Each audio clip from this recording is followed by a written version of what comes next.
안녕하세요. 사람 취급도 못 받던 며느리 자리 사표 내고 남편과 이혼한 이야기를 해보려고 이렇게 찾아왔습니다. 지금도 그때를 생각하면 열이 받아서 혈압이 오르네요. 한번 이렇게 털어놓으면 제 속이나마 조금 후련해질까봐 이렇게 사연을 보내게 되었습니다. 남편은 같은 회사에서 만났어요. 곁에서 보기에 항상 맡은 일에 최선을 다하고 주변 동료들과 대인관계도 좋은 사람이었습니다. 같은 부서였지만 업무적인 일로 대화를 나눈 것 외에는 딱히 인연이랄 게 없었는데 몇 년 뒤 제가 이직이 결정되면서 남편이 이렇게 헤어지는 게 참 아쉽지만 한편으로는 참 잘 됐다면서 제 연락처를 물어왔어요. 말하기를 회사에서 사내 연애를 싫어하는 눈치라 그동안 말을 못 꺼냈는데 제가 이직을 하게 되면 그런 눈치는 이제 안 봐도 되는 거 아니겠냐면서요. 그때 연락처를 건네줬던 게 인연이 되어서 그 이후로 남편을 밖에서 몇 번 만나게 되었습니다. 그때 느낀 건 남편이 자상하고 속이 참 깊은 사람이라는 사실이었어요.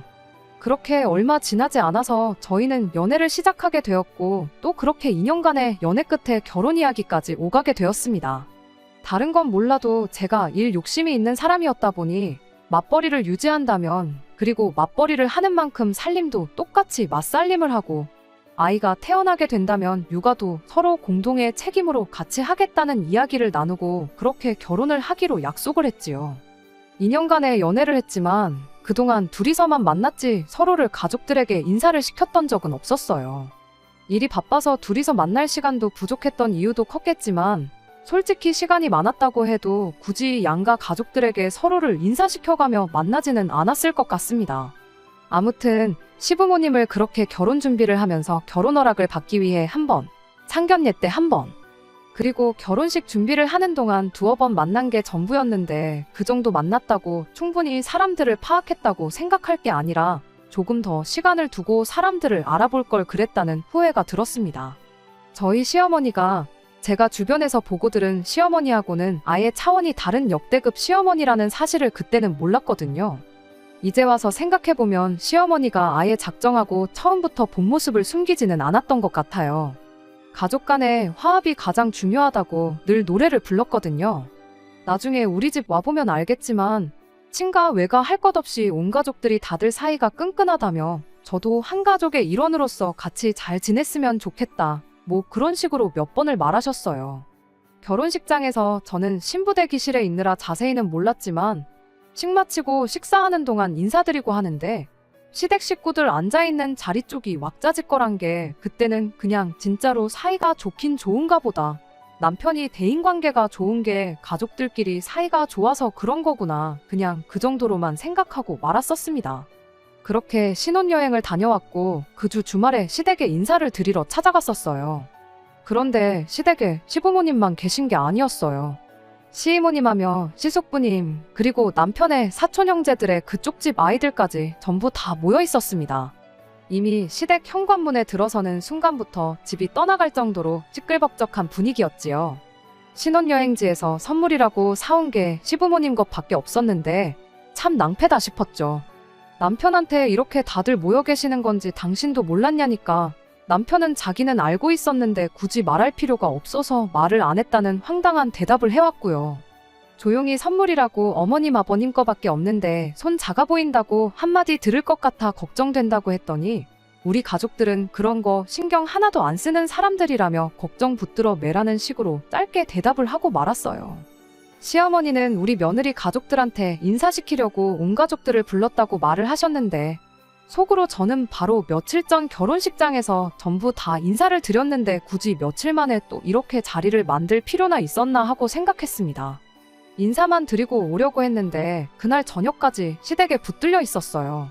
자리가 마무리가 될 때쯤 시어머니가 갑자기 저한테 계모임 이야기를 꺼내더군요. 달에 100만 원씩 모으는 계모임이고 가족이라면 무조건 참여를 해야 한다는 식으로. 마침 다음 달부터 다시 새로운 계가 시작되니까 그때부터는 회비를 늦지 않고 낼 수 있게 하라고 통보하듯 말을 꺼내왔어요. 제 인생에 있어서 계모임 같은 건 해본 적도 없었고 굳이 가족들끼리 돈이 오갈 이유도 없지 않나 싶어서 그거 꼭 해야 하는 거냐고 시어머니한테 되물었죠. 그랬더니 시어머니가 계모임의 장점에 대해서 열변을 토하기 시작했어요. 7집이 1년에 많아봐야 2회씩 하는 건데 목돈이 급하게 필요한 집에는 그것대로 큰 도움이 되고 당장 돈 쓸 일 없는 집은 은행보다 이자가 좋으니 가족끼리 서로 도우면서 이득도 동시에 보는 해서 손해볼 게 하나도 없는 가족 화합에 있어서는 그야말로 최고의 방법이라는 겁니다. 또한 돈이 걸려있는 만큼 매달 가족들끼리 다 같이 모여서 시간도 보내지 않느냐고 가족끼리 화합도 도모할 수 있다고 아무리 생각해도 하지 않을 이유가 없지 않냐면서 우리 가족이면 무조건 해야 하는 거니 빠질 생각 말라면서 굳이 강요를 하는 거예요. 집에 가는 길에 남편한테 왜 이런 건 진작에 알려주지 않았냐고 물었어요. 그랬더니 남편이 다른 집들은 이렇게 안 하냐고 너네 집은 가족들끼리 안 모이냐며 오히려 가족계를 안 하는 저희 집이 신기하다고 놀라더군요. 그리곤 어머니 설명 들어서 알겠지만 나와보면 너도 이게 얼마나 좋은지 알 거라며 또 걱정 말라는 식으로 대답을 하고 말았어요. 하지만 제가 직접 겪어본 이 시자 개모임은 정말이지 제가 참석했던 그 어떤 모임과 비교해봐도 최악이라고 자부할 수 있을 만큼 좋은 점이라곤 하나도 없었습니다. 일단 적금 드는 느낌으로 개를 마지막에 타서 이자를 가져가라는 것부터 말도 안 되는 소리였어요. 개 타는 집이 20명이 넘는 가족들을 위해 밥을 사야 했거든요. 첫 달 타가는 사람이 550을 가져가고 마지막 달에 타가는 사람이 50만 원을 더 받아가는 구조이긴 했는데 막달에 타가면 타가는 대로 사람들이 어떻게든 본전을 뽑겠다는데 혈안이 돼서 다 먹지도 못할 만큼 음식을 시켜대는 건 기본이었어요. 또 개 타는 사람이 시어머니나 시이모님, 시숙부님 등 어른들 집 차례가 되면 그건 그거대로 고생이었죠. 20명분 외식비 내는 건 또 싫었는지 음식은 직접 해먹는 게 최고라면서 집안 며느리들을 불러내 아침 일찍부터 음식을 시키곤 했거든요. 시이모님 댁이나 시댁이나 집이 20평도 안 되는 작은 아파트였는데 그 좁은 주방에서 20명 먹을 음식을 하는 것도 고역이었고 그 좁은 집에 20명이나 되는 사람들이 모이는 것도 못할 짓이었습니다. 시숙부님 집은 그나마 넓기는 했는데 그렇다고 해서 음식하는 게 편해지는 것도 아니었고요. 그런데 사촌 동서들은 사촌 동서들대로 이렇게 사는 게 자신의 숙명이라고 생각했는지 아니면 이미 오래 이 상황을 겪어서 익숙해진 건지 이 상황을 두고 아무 불만 없어 보이는 게 오히려 참 신기해 보였죠. 그렇게 시댁 가족 화합의 장이나 마찬가지인 개모임을 1년 하고 나니 돈도 돈이고 이거 한다고 좋은 점이라곤 눈을 씻고 찾아볼 수가 없었어요. 1년 했으면 저도 할 만큼 했다고 생각했고 이쯤 돼서 우리 가족은 빠진다고 해도 큰 문제가 없지 않을까 그렇게 생각을 했습니다. 어차피 저희 결혼하기 전에는 저희 없이도 했던 거니 회사 일도 힘들고 몸이 축나서 안 되겠다고 말하면 대충 이해해주지 않을까 하는 생각이었어요.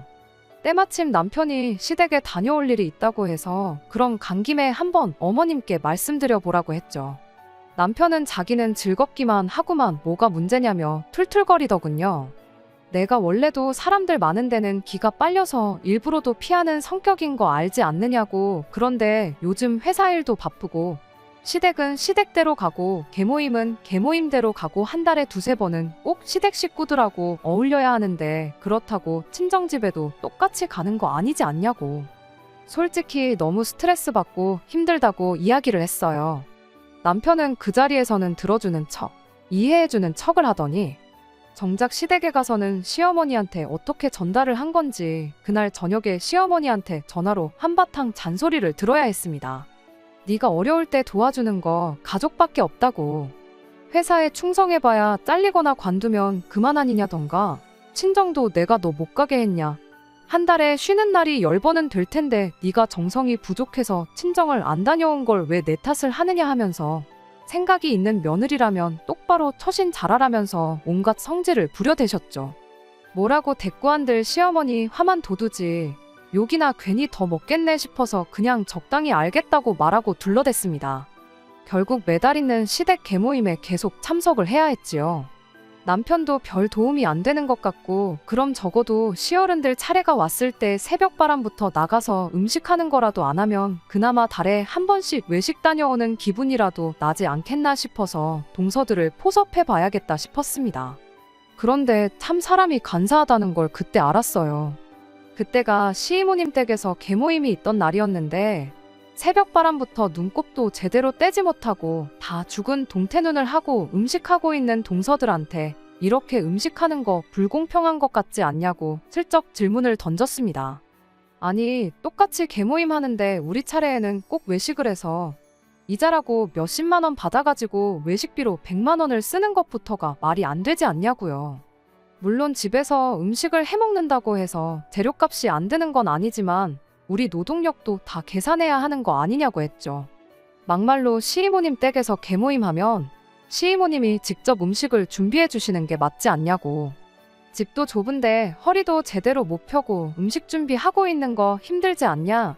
남들은 요즘 제사 때문에 고부간이며 부부간이며 다퉈대서 있는 제사도 안 지내고 제사를 지내도 제사 음식 일부러 안 하고 사서 하고 그런다는데 우리는 제사를 지내는 것도 아닌데 한 바퀴 돌 때마다 3번씩 이게 뭐 하는 거냐고 했죠.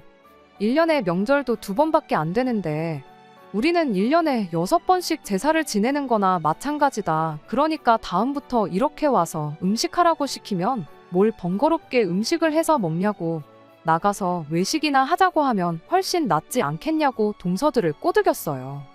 하지만 그건 제가 제 무덤을 파는 것이나 마찬가지인 일이었습니다. 동서들이 같은 며느리 입장이니까 반드시 공감대가 있을 거라고 생각했던 저희 큰 오산이었죠.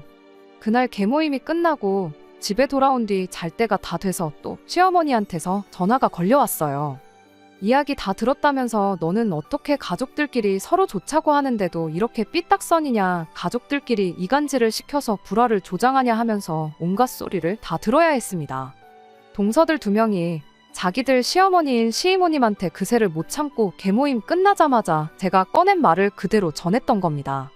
동서들이 세상 다 죽어가는 똥 씹은 표정으로 새벽바람에 끌려와서 음식하는 꼴을 보고 분명히 이 상황에 불만을 가지고만 있는 줄 알았는데 끌려와서 밥 차리는 일에 그렇게 책임감이 있고 자부심이 있는 줄은 생각도 못했어요. 그래서 저도 이판사판이다 생각해서 시어머니한테 말했습니다. 외식을 할 거면 다 같이 똑같이 하고 음식을 할 거면 모든 집이 다 같이 똑같이 하고 개주인 사람이 음식을 준비하는 게 이치상 맞지 않냐고 그렇게 따졌죠. 그랬더니 시어머니가 안 그래도 집이 좁아서 음식하는데 허리도 똑바로 못 펴고 힘들어한다고 들었다고 당신이 거기까진 생각을 못했다며 다른 방법을 찾아보겠다고 한마디 하는 거 아니겠어요? 그때는 저도 내가 뭘 잘못 들었나 싶었습니다. 말 한마디 했다고 호락호락하게 넘어갈 사람이 분명 아닌데 생각보다 너무 빠르게 수긍을 해가지고 말이죠. 그래도 한바탕 질렀더니 진심이 통한 건가? 사실 시어머니가 생각보다 이야기가 잘 통하는 사람은 아닐까. 그냥 며느리들이 힘들어하는 걸 몰라서 그랬던 건데 나 혼자 괜히 며느리들을 부려먹는다고 오해한 건 아닌가. 따지고 보면 시어머니도 과거에는 며느리였을 테니 그 공감대가 어느 정도 있지 않을까. 그 짧은 시간 동안 그런 오만 가지 생각이 다 들었어요. 시어머니는 더 좋은 방법을 어른들끼리 한번 상의해보겠다시며 그렇게 전화를 끊으셨고요. 그렇게 전화 끊고 나서 잠에 들려니 괜히 생각만 더 깊어졌지요. 내가 괜히 시자 들어간다고 어렵게 생각하고 나쁘게만 생각했나. 사실 가족끼리 그냥 사이좋게 지내는 걸 바라시는 좋은 분인데 나랑 성격이 다른 걸 가지고 너무 거부감을 가진 건 아니었나. 자기 반성까지 하면서 다음부터는 시댁에 더 잘해야겠다 그런 다짐까지 하고 나서야 겨우 잠에 들 수 있었어요. 그리고 그날 이후로 나름 평소보다 더 살갑게 시어머니한테 안부 전화도 드리고 그랬죠. 그런데 한 달 만에 다음 개모임이 돼서 내가 잘못 생각했다는 걸 깨닫게 되었고 한 달 남짓한 시간이지만 반성도 하고 시어머니한테도 나름 잘했던 그 하루하루들을 뼈저리게 후회하게 되었습니다. 그날은 시어머니 집에서 개모임이 있던 날이었어요. 평소 같으면 전날 저녁부터 해서 다음날 새벽 몇 시까지 시댁으로 오라니 말라니 난리도 아니었거든요. 그런데 언제까지 오라는 연락이 없는 걸로 보아 내 진심이 통했구나 싶었습니다. 그리고 2번 다시 개모임 하는 거에 대해서 불만을 말하지 말아야겠다고까지 생각했죠.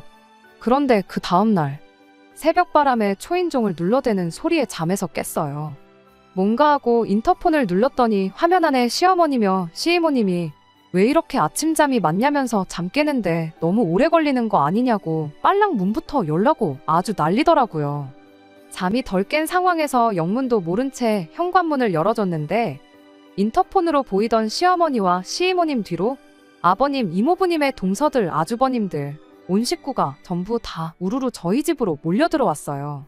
아주버님들 손에는 양손 가득 음식 재료들이 들려 있었습니다.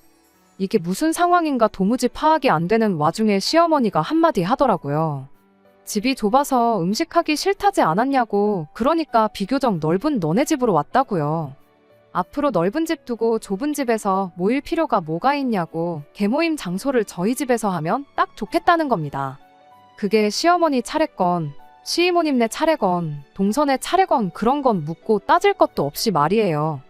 그리고 앞으로는 외식하지 말고 공평하게 직접 음식을 해먹는 쪽으로 하는 게 좋겠다고 하더니 아주버님들 손에 들려있던 음식 재료들을 저한테 전부 몰아주더군요. 그러더니 개주가 음식을 준비하는 게 맞다고 하지 않았냐고 그날 전화로 했던 제 말투를 흉내내면서 빈정거리면서 한마디 하는 거예요. 개주는 아니지만 너네 집에서 앞으로 개모임을 하는 만큼 음식 재료값은 면제해주겠답니다. 그거 면제받는 것만 해도 돈이 얼마인 줄 아냐고. 그러니까 따지고 보면 그렇게 돈을 아끼게 되는 게 제가 매달 개 탄 거나 마찬가지라는 거예요. 그러니까 개모임을 너네 집에서 하는 만큼 너가 개주라고 생각하고 음식을 준비하면 되겠다더군요. 감자탕거리가 있으니 들통으로 집에 갈 때 각자 저녁 한번 먹을 만큼 덜어갈 수 있게 넉넉하게 끓이고, 장보다 보니까 쭈꾸미가 물이 참 좋아서 그것도 잔뜩 사왔다고. 절반은 매콤하게 볶아서 내고 절반은 숙회로 삶아서 내오라고 하더니 할 말 다 하고 나서 지들끼리 시시덕거리고 저희 집 거실에 둘러앉아서 TV를 켜더군요. 새벽바람인데 TV만 보고 있긴 심심하다며 저보고 술이랑 과일이나 간식 같은 것 좀 내오라는 겁니다. 남편은 그 와중에 새벽에 눈 뜨자마자 아주버님들 꼬드겨서 집 근처에 24시간 하는 데가 있으니 거기 가서 당구 좀 치고 오자고, 그리고 오는 길에 술도 좀 사와야겠다며 시어머니한테 돈 얼마 타가고는 그 길로 내빼더군요. 이게 무슨 상황인가 싶은 와중에 동서들이 망연자실 부엌에 서 있는 저한테 다가오는 겁니다. 그래도 고자질한 게 찔리긴 찔려서 도와주려는가 보다 싶었는데 그게 아니었어요.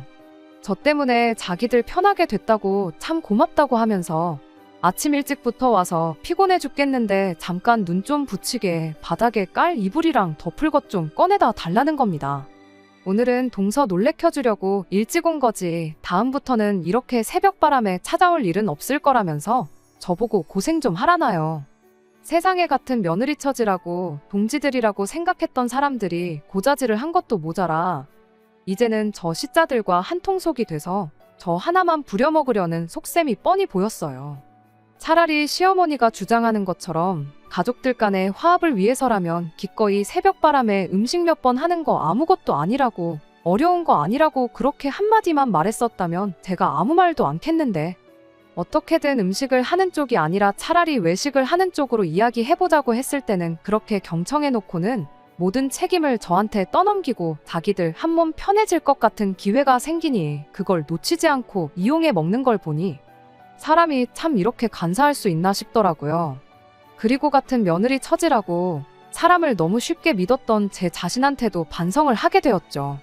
아무튼 그날은 더럽지만 뭐 일이 이렇게 된 거 내쫓아버릴 수도 없는 노릇이고 그냥 제가 할 수 있는 만큼 해서 그 날을 넘겼어요. 혼자서 그 많은 걸 하려니까 시간이 한참 걸렸는데 나중 가선 자기들도 배가 고파졌는지 간단한 건 조금씩 도와주고 그랬거든요. 하지만 이번에 도와줬다고 해서 다음번도 도와주리란 법은 없으니 이 상황을 그냥 넘겨서 안 되겠다는 생각이었어요. 그러다 문득 남편은 온 가족이 이렇게 우리 집에 말도 없이 쳐들어오는 이 상황을 몰랐을까 하는 생각이 들더라고요. 개모임 끝나고 나서 남편한테 따지듯 물어봤는데 알고는 있었지만 자기도 이렇게 하지 않으면 제가 정신을 차리지 않을 거라 생각해서 함구하고 있었다는 말도 안 되는 소리를 하는 겁니다. 나중에 가선 이게 다 제가 자초한 일이라며 제 탓을 하기까지 하는 거예요. 온 가족이 다 같이 화목하게 지내려고 하는 건데 저 혼자서 물을 흐리는 거라나요?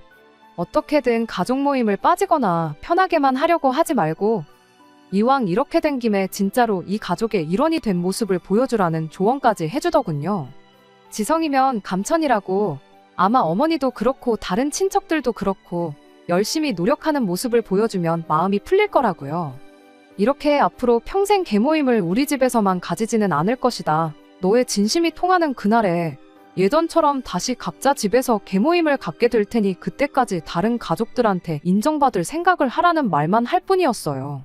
결혼 전 그렇게 자상할 수가 없고 저만 아는 그런 사람이었는데, 그런데 남편에겐 그런 저보다도 소중한 게 가족들이었다는 사실을 알게 되니 그게 그렇게 실망스러울 수가 없었네요. 그리고 왜 이런 본 모습을 결혼 전에는 몰랐을까 하는 후회와 함께요. 어떻게 하면 이 상황을 타개할 수 있을까 고민해봤지만 온 가족이 저러는 거다 보니 마땅한 수가 떠오르지는 않았습니다. 내 편이라도 하나 있으면 모르겠는데 남편이라고 하나 있는 건 처음부터 남의 편이었으니까 말이에요. 그러는 와중에 일이 또 터져버리고 말았어요. 주말만 되면 이틀 내내 시어머니가 저희 집에 찾아오기 시작했거든요. 그날 저 혼자 음식 준비할 때 보니까 손이 느려가지고 온 가족이 굶어 죽기 딱 좋겠다며 여러 명 먹을 음식 하는 법을 알려주겠노라고 찾아오신 거예요. 그래도 음식할 때 필요한 것들은 당신 돈으로 직접 사가지고 오긴 했습니다. 그렇게 20인분 음식을 한참 해놓고 있으면 점심 느즈마키에서 온 가족들이 약속이라도 한 듯 저희 집 들러서 음식도 덜어가고 그랬어요. 주말 이틀 내내 왔다 보니 똑바로 쉬는 날도 없었어요. 그냥 아무것도 안 하고 주말을 편히 쉬어도 체력이 모자랄 판에 한 달에 한 번 있는 개모임이 아니라 매주마다 시어머니한테 그렇게 시달려야 했으니 몸이 축나지 않을래야 않을 수가 없었죠. 결국엔 그렇게 한 달을 넘기고 다시 개모임이 있는 날 전날인 금요일 오전부터 온몸에 오한이 느껴지고 열이 펄펄 끓기 시작했습니다. 이랬다간 정말 쓰러지겠다 싶어서 회사에 일하다 말고 반찬해서 병원까지 다녀왔어요. 처방받은 약 먹고 한숨 푹 자고 일어났는데 얼마나 몸이 축나 있던 건지 평소였으면 약 먹고 푹 자면 어느 정도 괜찮아졌던 몸이 도무지 제 말을 들을 생각을 안 듣더라고요. 그 와중에 남편은 퇴근하고 와가지고는 내일이 개모임인데 내일까진 다 나아야 할 텐데 이러고 있는데 몸만 멀쩡했으면 그 말 듣자마자 뒤통수라도 한 대 후려갈겼을 텐데 그럴 힘마저도 없었습니다. 개모임이 있어서 그 책임감에 그런 건 아니지만 그래도 어떻게든 컨디션 찾아보겠다고 혼자서 죽 끓여 먹고 처방받은 약 먹고 그리고 다시 잠을 청했어요. 그런데 밤 1시쯤 되니까 상태가 나아지기는커녕 더 악화가 되는 거예요. 가만히 있어도 몸이 벌벌 떨리고 손 하나 까딱하기 힘들 만큼 몸이 안 좋았습니다. 자는 남편 깨워서 겨우겨우 응급실을 다녀왔고 거기서 링거라도 한 방 맞고 나오니 그나마 나아져서 새벽 4시가 돼서 겨우 다시 집에 돌아와 다시 잠을 청할 수 있었습니다. 그렇게 겨우 잠들어서 회복을 하고 있었는데 난데없이 남편이 저를 아침 대바람부터 깨우는 거예요. 머리맡에 두었던 핸드폰을 보니 아침 7시였는데 아침 일찍부터 무슨 호들갑인가 했더니 시어머니가 저한테 톡을 보냈는데 제가 답장을 안 한다더라며 남편한테 전화가 왔답니다. 그래서 무슨 일인가 톡을 열어봤는데 오늘은 소갈비찜이 좋겠다며 핏물 빼는데 시간이 걸리니 아침 일찍부터 부지런히 움직여야 한다고 톡을 새벽 6시에 보내놓으셨더라고요. 1시간 동안 제가 아무 대답도 없으니 남편한테 전화해서 저를 깨우라고 시켰던 거고요. 몸은 여전히 말을 안 듣는데 그 톡까지 보니 정말 아무 의욕도 안 생기더군요. 마트도 10시는 돼야 여는데 그 이른 시간에 톡을 보낸다고 갈비를 사올 수 있는 것도 아니고 없는 갈비를 두고 핏물을 뺄 수 있는 것도 아닌데 뭐가 그렇게 호들갑인지 싶었어요. 그래서 시어머니 톡에 답장도 안 하고 남편한테 나는 몸 상태가 안 좋아서 오늘 음식 준비는 못할 것 같으니 알아서 가족들하고 외식을 하고 오던가 해라 한마디 하고 다시 잠을 청했습니다. 그랬더니 남편이 가당치도 않은 소리 하지 말라고 집 근처 식자재 마트는 일찍 여니까 거기서 재료 사다가 당장 음식을 할 생각부터 하라면서 저를 깨우더군요. 당신 몇 시간 전까지 나랑 같이 응급실에 있지 않았냐고 다른 사람도 아니고 마누라 몸 상태가 이런데 그러고 싶냐고 한마디 쏘아붙였더니 그야말로 전전긍긍하면서 어쩔 줄을 몰라 하더라고요. 그러더니 한다는 소리가 그럼 10시까지만 더 쉬랍니다. 그리고 10시에 일어나서 마트에서 장 봐다가 음식 준비하면 저녁 시간 맞춰서 얼추 시간은 되지 않겠냐는 소리를 하는 거예요. 그 말을 들으니 어이가 없어서 그렇게 집에서 개모임이 하고 싶거든 니 혼자 준비해서 하라고 말하고 그 길로 아픈 몸 이끌고 집 나와 택시 잡아서 친정집으로 향했습니다. 친정부모님이 무슨 일로 아침 대바람부터 친정일 다 왔느냐고 걱정하시길래 제가 조금 몸이 아픈데 집에 있으면 괜히 신경 쓸 게 많아서 그냥 아무 생각 안 하고 푹 쉬려고 왔다고 대충 둘러대고 말았어요. 그렇게 다시 잠을 청했죠. 신경 쓸 것도 없고 거기에 세상 무슨 일이 있어도 내 편만 들어줄 친정 부모님까지 계시니 마음이 놓여서 그랬나. 정말 세상 모르고 오랜만에 휴식다운 휴식을 했던 것 같아요. 몇 시간이나 잤는지도 모를 만큼 푹 잘 쉬고 있는데 친정집에서 들려서는 안 될 목소리가 들리기 시작했습니다. 잠결에 헛게 들리나 싶었는데 그게 아니었어요. 친정어머니가 이게 경우 없게 무슨 짓이냐고 한마디 하는 말에 정신이 퍼뜩 들어서 그 길로 방문 열고 뛰쳐나가 보니 현관문에 시어머니는 물론이고 나머지 시자들까지 전부해서 친정집을 쳐들어온 겁니다. 그 와중에 남편은 체면 때문에 그런 건지 그렇게 했다간 죽은 목숨인 줄은 알고 있는 건지 맨 뒤에 구석에서 고개만 쳐숙이고 있더군요. 제가 시어머니한테 이건 무슨 상황이냐고 뭐 하자는 거냐고 따져 물었더니 시어머니가 어떻게 며느리가 돼서 가족 행사에 내뺄 생각만 하냐고. 장꾀 부려도 소용없다며 친정 부모님 계시는 건 아랑곳하지도 않고 고래고래 소리를 지르더군요. 그러면서 내가 너만 할 때는 몸이 내일 죽을 만큼 아파도 진통제 먹고 버텨가면서 가족들 음식을 준비했다고 하면서 이미 자기 때부터 계속 이어온 가족들의 전통인데 그깟 감기 좀 걸렸다고 그냥 넘어갈 생각 말라면서 아파서 죽을 것 같아도 밥하다가 죽으라는 소리를 하는 겁니다. 자식이 못하겠으면 그 부모가 책임져야 하지 않겠냐며 당장 튀어나오지 않으면 계모임을 저희 친정집에서 해야겠으니 그러기 싫으면 당장 튀어나오라는 거예요. 그렇게 20명 떼거지로 데리고 오면 저희 친정 부모님이 무서워서 저를 집에 돌려보낼 줄 알았던 걸까요? 친정아버지가 이게 무슨 말도 안 되는 헛소리냐며 창고에서 골프채를 꺼내가지고 오셨습니다. 내 집에 발 한 발짝이라도 들여만 보라고 그 길로 아주 그 다리는 평생 다 쓴 줄 알라며 강하게 나오니 그제서야 시어머니도 사람 잘못 건드렸구나 싶었는지 현관문이 떨어져 나가라 지르던 목소리를 낮추더군요. 그러더니 저희 부모님한테 한다는 소리가 어쨌든 오늘은 가족들한테 중요한 날이니 저만 집으로 돌려보내면 자기들도 더 말썽 부리지 않고 조용히 돌아가겠다면서 저희 아버지를 설득하려고 들더라고요. 목소리 낮추고 개소리를 정중하게 한다면 또 저희 부모님이 이 어이없는 상황에 노여움을 푸시고 좋게 좋게 저를 돌려보내줄 줄 알았던 걸까요? 당연한 반응이었겠지만 친정아버지께서는 어디 데려갈 테면 데려가 보라고 강하게 나오셨어요. 얼마나 중요한 날인지는 모르겠지만 초상날보다 중요하겠냐며 오늘을 바로 그날로 만들어주겠다 한마디 하시면서 손에 들고 있는 골프채를 번쩍 들으시니 20명이 모여있는 그 상황에 아무도 저희 아버지한테 찍소리도 못하고 가만히 있을 뿐이었어요. 안 되겠다 싶었는지 더 말은 안 하고 오늘은 특별히 사정을 봐주겠다며 집으로 돌아가더라고요. 그 와중에도 오늘은 봐준다는 식으로 말하는 게 그 와중에 자존심은 지키고 싶었나 봅니다. 도망가는 시자들을 뒤로 한 채 친정아버지가 저희 남편만 콕 집어서 남으라고 한마디 하셨어요. 이 소란이 다 뭔지 제대로 설명해야 할 거라 하는 말에 남편이 겁이라도 먹은 건지 사시나무 떨듯이 벌벌 떨기 시작했죠. 그래도 친정 부모님께서는 남편을 추궁하기 전에 저랑 이야기 나눌 기회를 먼저 주셨어요. 이미 상황 자체가 남편한테 미안하다 사과 한마디 듣는다고 끝날 상황은 아니었지만 그래도 부부간의 문제니 둘이서 해결하기를 바라셨었나 봐요. 남편도 이 상황에 저랑 결혼 생활을 이어가기는 글렀다 싶었는지 갑자기 잔병치레 한 번 없던 제가 아프다고 하는 게 계모임 하기 싫어가지고 꾀병을 부리는 줄 알았다고 하는 겁니다. 친정집에 가족들을 끌고 온 건 자기가 맞긴 하지만 자기는 애초에 저만 데리고 나와서 가족들끼리 외식을 하러 가자고 할 생각이었다네요. 그래서 저만 데리고 나가려고 혼자 친정집으로 올라올 생각이었는데 시어머니가 괘씸한 며느리한테 본때를 보여줘야겠다며 난데없이 따라 올라온 거고 다른 사람들은 재밌는 구경이라도 하겠구나 싶어서 쫓아 올라온 게 아니겠냐고 설명하는 겁니다. 사유가 어쨌건 간에 이미 이 집구석의 밑바닥까지 다 봐버린 상황에 굳이 남편하고 잘 풀어서 시댁하고 해결을 봐야겠다는 생각도 없었어요. 더 이야기할 것도 없겠다 싶어서 그 자리에서 남편한테 이혼하자는 소리를 꺼냈습니다. 그런데 남편이 이혼은 또 무슨 이혼이냐며 그렇게는 못 해주겠다며 제 앞에 싹싹 빌기 시작했어요.